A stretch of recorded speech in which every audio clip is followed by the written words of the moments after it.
Praise the Lord.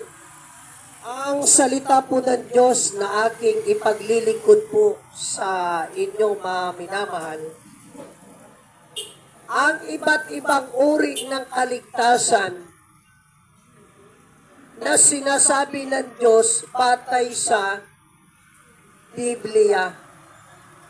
Sa aklat po ng unang Korinto, sa aklat ng ikalawang Korinto, chapter 1, verse 10, ay ganito ang sinasabi.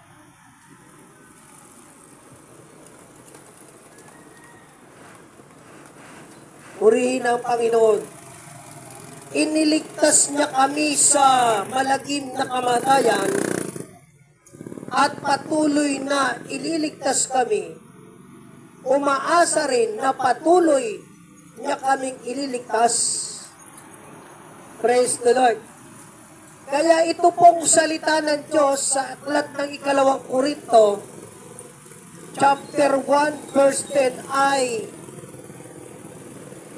may pinabanggit sa talatang ito yung iba't ibang uri ng kaligtasan. Iba't ibang uri ng kaligtasan. Dahil alam niyo po, ang Diyos, ito talaga ang ninanais ng Diyos sa atin na mga tao na Kanyang nilikha. Na magkaroon tayo ng tiyak na kaligtasan. Pangunahin ang kaligtasan na dapat po natin matiyak ay ang kaligtasan ng ating espiritual na pagkatao. Ang ating espiritual na pagkatao, yan po ang ating kaluluwa, mga minamahal. Ayon sa sulat ni Apostol Pedro, sa unang Pedro 1, talatang 9, ang sinasabi na inyong tinatanggap ang layunin ng inyong pananampalataya, ang pagkaligtas ng inyong mga kaluluwa. Lahat po ng tao merong kaluluwa. Ang ating kaluluwa, mga kaibigan, yan ang ating espiritual na buhay. Yan ang ating espiritual na pagkatao. Sabi ni Apostol Pedro sa mga kapatid doon sa Jerusalem, nang siya ay nangangaral, sabi ni Apostol Pedro, na inyong tinatanggap ang layunin ng inyong pananampalataya, ang pagkaligtas ng inyong mga kaluluwa. Ibig sabihin tayo, samantalang nabubuhay tayo, maaari nating matiyak ang kaligtasan ng ating kaluluwa. Yan ang pangunahin na ninanais ng Diyos para sa atin. Kung bakit ang Kristo ay namatay sa krus ng Kalbaryo, nagdusa sa krus ng Kalbaryo, upang iligtas ang ating mga kaluluwa, upang tubusin ang lahat ng ating mga kasalanan, mga parusa doon sa krus ng Kalbaryo. Praise the Lord. To God be the glory. Hallelujah. Kaya sabi ng salita ng Diyos sa Galatia chapter 3 verse 13, sa sumpa at kautusan ay tinubos tayo ni Kristo. Si Kristo ang naging sumpa, bunga ng ating mga kasalanan. Ang kasalanan ng buong sanlibutan. Ang kasalanan ng lahat ng tao. Yung sumpa na ito na para sa atin, si Kristo ang nagdala doon sa ibabaw ng kahoy, sa krus ng Kalbaryo, mga minamahal. Kaya sabi sa sumpa at kautusan, ay tinubos tayo ni Kristo. Binayaran ni Kristo ang ating mga kasalanan. Siya ang nag-ako lahat ng parusa na para sa atin. Siya ang nagtubos. Praise the Lord. Sa 1 Peter 1 verse 18, pinili tayo hindi ng pilak at ng ito, kundi ang banal na dugo ng kordero na walang kasalanan, mga minamahal. Praise the Lord. Hallelujah. Glory to God. Purihin ang Panginoon. Kaya ang kaligtasan ay para sa lahat ng tao. Hindi lang para sa isang tao ang kaligtasan, kundi para sa ating lahat. Praise the Lord. Si Kristo'y namatay para sa lahat. Si Kristo'y nagdusa sa krus ng Kalbaryo sa pagtubos ng kasalanan ng lahat ng tao. 1 Timothy chapter 2 verse 4, na siyang may ibig na ang lahat ng mga tao sa mundo ay mangaligtas at makaalam ng katotohanan. Praise the Lord. To God be the glory. Kaya ang katawan ni Kristo, ang dugo ni Kristo, ito ang naging pambayad, pantubos sa ating mga kasalanan. Yun ang dahilan kung bakit ang Panginoon ay naparito sa sanlibutan. Jesus Christ came unto the world to save all sinners. Diba? Yan ang purpose ng pagkakatawan tao ni Kristo dahil sa pag-ibig ng Diyos Ama sa ating lahat, mga kaibigan. Kaya napakadakila ng pag-ibig ng Diyos Ama para sa atin. Bakit po? Dahil tayo hindi karapat-dapat na ibigin ng Diyos kung na tayo ay makasalanan.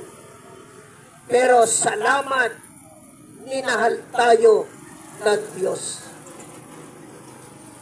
Atin tanggapin, ating sampalatayanan, mga kaibigan, ang pagmamahal ng Diyos. Ang pag-ibig ng Diyos sa atin, atin tanggapin, ating sampalatayanan. Dahil sa pamamagitan ng ating pagtanggap, sa pamamagitan ng ating pagsampalataya sa pag-ibig ng Diyos na Ama, meron tayong tiyak na kaligtasan ng ating mga kaluluwa. Praise the Lord. Yan ang sabi ng sulat ni Apostol Pedro. Receiving the end of your faith, even the salvation of your soul. Tinanggap ninyo ang kaligtasan ng inyong kaluluwa sa pamagitan ng inyong pananampalataya. Yan ang tiyak na pananampalataya. Sure.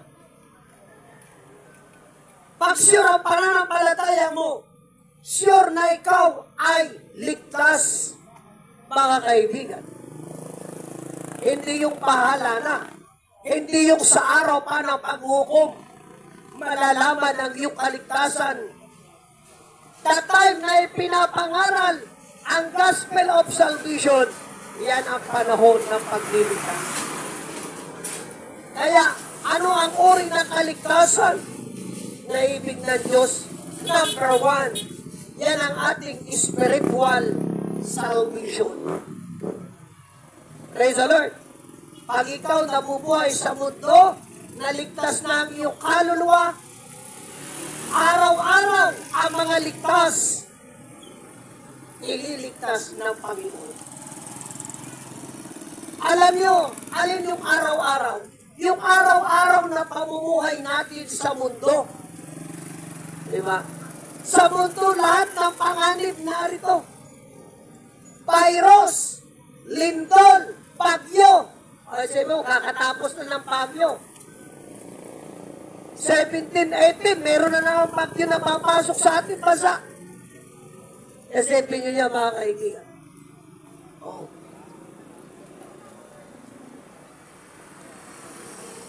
Eh kami nga, araw-araw na kami nagpepre, araw at gabi. Pero minsan, nitong bagyo, sa paglaki ng tubig, ramdam din tayo ng takot. Kasi mo yan, pag ang tubig ay umapaw na hanggang sa bahay, nako, saan ka na pupunta? Di ba? Kung ang bahay mo may second floor, inabot ang first floor, aakyat ka sa second floor. Ay, pag inabot ang second floor, aakyat ka sa bubong. Di ba? Di ba yung nangyari sa Cebu? Umakyat ang mga tao sa bubong ng bahay nila. Ay, sabi mo yan, mga kaibigan. At marami ang nasa lanta nawalan ng buhay dahilan sa naganap na bagyo doon sa Cebu. Ano pa? Yung nangyari na lindol. Pag ang iyong spiritual na katauhan ay tumanggap ng kaligtasan doon sa impyerno ng walang hanggan, sa araw-araw ng iyong pamumuhay sa mundong ibabaw, kahit maraming kalamidad, ang Diyos tapat sa kanyang mga pangako. Ano ang sabi ng Panginoon? Iingatan ko kayo hanggang sa katapusan ng sanlibutan. Dahil ang pangako ng Diyos sa mga taong ligtas ay patuloy na ililigtas. Ililigtas ka sa gutom. Alam ba? Ibig sabihin, ipaglalang ka ng Diyos ng biyaya ng pagkain. Pananghalian, panggabi, pangmeryenda, pangmatrekula, lahat na. Diba? Praise the Lord. Pag may dumating na malakas na lindol, ililigtas ka ng Diyos. Pag may dumating na malakas na bagyo, ililigtas ka ng Panginoon. Kaya mga minaman, praise the Lord. Pero ang pangunahin na masecure sa atin, our spiritual life, yung ating kaluluwa, mga iniibig. Praise the Lord. Nagkaroon ng pandemic, di ba? Maraming namatay sa COVID-19. O tayo, pasalamat tayo, meron tayong buhay. Yung iba sa atin, tinamaan ng COVID, pero pinagaling tayo ng Diyos. O ano yan? Iniligtas tayo ng Panginoon. O nagkaroon ng pandemic, nasa Calamba, Laguna, una sa inyan. Yung ibang mga kasama kong mga ministro, tinamaan ng COVID. Tinitirapi natin sila, meron na palang COVID, tinatrangkaso. Pero biyaya ng Panginoon, hindi tayo nahawa, hindi tayo natabla ng COVID-19. Sabi mo yan, mga kaibigan. Dahil ang Diyos tapat sa kanyang mga pangako, no, pagka ikaw ay ligtas, araw-araw ililigtas ka. Ay, saan ka man maglakbay, iingatan ka ng Panginoon. Purihin ang Panginoon. Kahit sa pagkain mo, hindi ka gugutumin ng Diyos. Ililigtas ka ng Panginoon. Pag ikaw nagkasakit, pagagalingin ka ng Panginoon. Ganyan mga inibig. Praise the Lord. To God be the glory. Kaya sabi ng Panginoon, iniligtas ko kayo sa malubhang kamatayan at ililigtas pa. Ay, sabihin yan. At pangatlo, mga kaibigan, na kaligtasan na tinutukoy ng salita ng Diyos ay itong kaligtasan ng ating katawan. Our physical salvation. Alam niyo, ang Panginoong Jesucristo, ang dahilan kung bakit si Kristo ay muling babalik ay upang iligtas ang ating mga katawan na may kasiraan, may kabulukan, katawan na namamatay. Itong ating katawan na may kamatayan, dibihisan tayo ng katawan na walang kamatayan.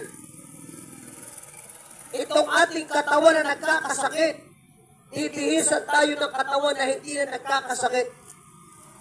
Itong ating katawan na nagugutom, bibihisan ka ng katawan na hindi na nagugutom.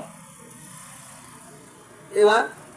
Itong ating katawan na nahahadlangan pa ng mga kalikasan,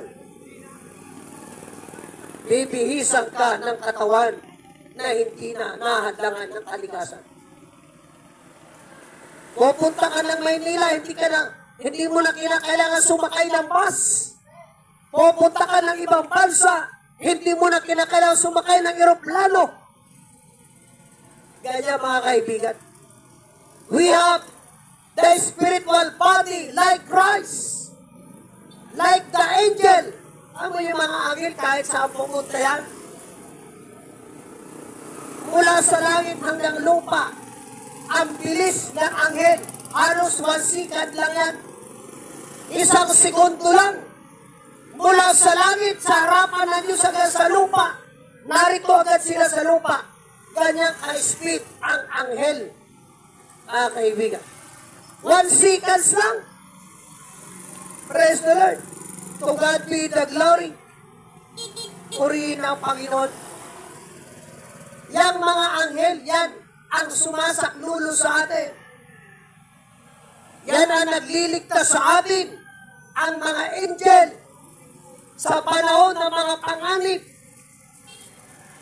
Sinusuko ng Diyos ang kanyang mga angel. Kaya, yung mga ligtas na, merong guardian angel yan. Praise the Lord. Pero yung mga napapahamak, ibig sabihin, iniwan sila ng kanilang guardian angel. Bakit? Napahamak eh. Na-aksidente, nasagasaan. Ibig sabihin, iniwan ng kanyang guardian angel. Bakit? Baka siya ay lumihis na landas. Lumayo sa Diyos. Humiwalay sa Diyos. Pag ang tao lumayo sa Diyos, lalayuan ka ng iyong guardian angel. Kaya mga kaibigan. Kaya dapat ang tao pala always right and good our relation to the Lord. Mga kaibigan. Kaya yan ang kaligtasan na dapat maging taglay ng bawat taong nabubuhay sa ibabaw ng lupa. Number 1, the salvation of our soul. Pag ang iyong kaluluwa ay ligtas na sa impyerno, wala nang kaparusahan ang iyong kaluluwa. Ikaw naman ay iingatan ng Diyos sa araw-araw na iyong pamumuhay, gagabayan ka ng Panginoon. At ang pangako ng second coming of Christ, yan mga kaibigan, ay para sa mga taong ligtas, para sa mga taong tinawag, para sa mga taong naghihintay sa muling pagbabalik ng ating Panginoon. Praise the Lord. Ama namin Diyos, iligtas mo ang bayang ito. At alam namin marami kang mga tupa sa lugar na ito. Buksan mo ang alam mga puso at alam mga pag-iisip. Iwaksin nila ang kadiliman, ang kasalanan, at sila'y gabayan mo sa iyong daan, sa iyong katwiran, Panginoon. Alam namin hindi na magtatagal. Darating ka na upang kunin ang iyong mga hirang. Tulungan mo'y mapabilis ang pagtipon ng mga tupa mo para sa iyong banal na iglesia. Gamitin mo kami na makapangyarihan. You will give me more knowledge and wisdom and power sapagkat kung sa aming mga sarili ay hindi namin kaya. Subalit kung ang iyong Espiritu ang kikilos na makapangyarihan sa puso ng mga tao, o Diyos, sila maliliwanagan, mailalapit sa iyo. Salamat. Lagi ka magsalita sa amin. Ang patuloy na pag-iingat, pakikisama, kalakasan, katyagaan, pagsisikap upang gawin ang iyong kalooban. At ang iyong mga anghel ay laging pakisama sa amin. Ang iyong presensya ang patuloy na sumamin. Salamat. In Jesus' name. Amen. Praise the Lord. Lord to God.